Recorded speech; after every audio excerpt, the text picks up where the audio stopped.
Hello everyone, welcome back to our channel How Logical. Today's video I'm going to show you how to log into your Paycor employee account. So without further ado, let's jump right into the video. Firstly, make sure that you have a stable internet connection. Once you do that, go to your default browser and search www.paycor.com.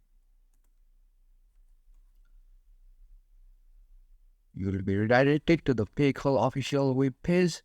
And on the top right corner of your screen, you'll see sign in option. Just click it. Now, as you can see, you are redirected to the login/sign up portal. You just have to enter your username and your password. But if you forget your username, you can click here. And if you forget your password, then you can click here and reset it. But if not, then just click sign in. If you are new to this account, then just click register here and register your account. That's it for today, guys. If you find this video helpful, then make sure to give thumbs up.